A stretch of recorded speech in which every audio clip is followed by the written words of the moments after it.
If the world was the office, which it is, then I have always been a gym during Halloween celebrations. Growing up, I wasn't allowed to watch Halloween movies or even take part in festivities.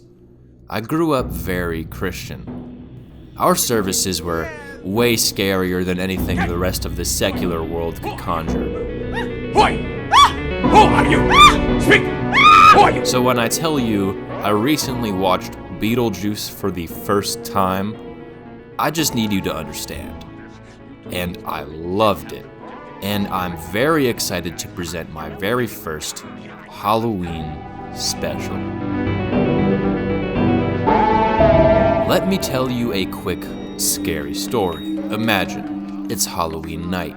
You and your compadres just got back to your home from a party. It's late, so everyone crashes on the couch. It's your place, so you feel obligated to turn on the television. You go to turn on your favorite show, but you think to yourself, it's Halloween. We should watch a scary movie. Yeah. You ask your compadres what they'd be interested in, but they are too stoned to say anything. There are far too many choices, a long list of classics, new originals releasing from every streaming service. If you manage to pick a terrible movie, you might as well just end it tonight. I am disgusted. It's my pleasure to save your soul from eternal damnation with this spooky, literally life-saving recommendation. No spoilers. Rosemary's Baby is a classic. It's a genre-bending masterpiece that expands the boundaries of horror.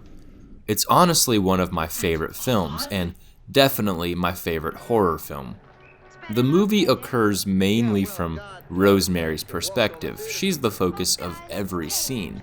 Her husband, Guy, is an actor.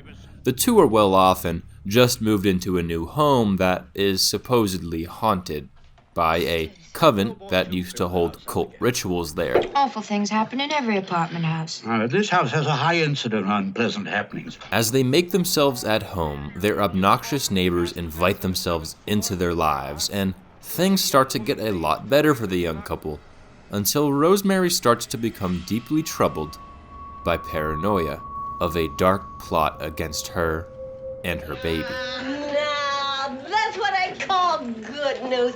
Oh, honey, congratulations. What I love and have been deeply haunted by is the film's use of ambiguity to induce fear.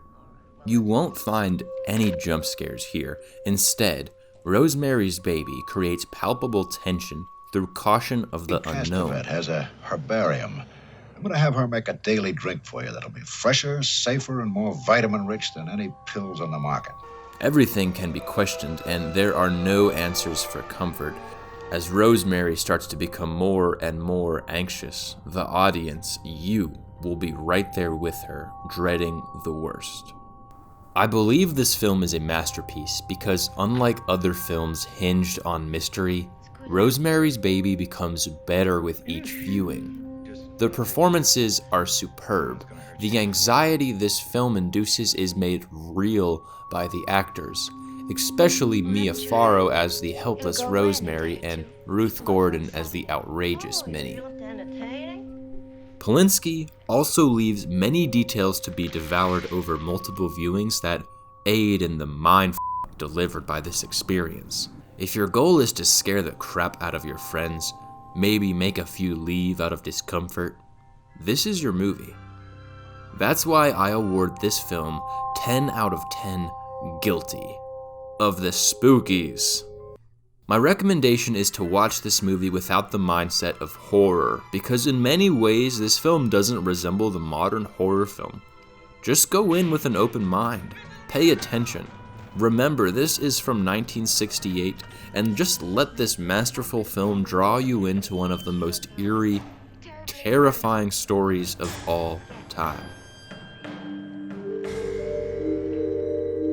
Thanks for watching. Subscribe, like, and please share. See you next Sunday.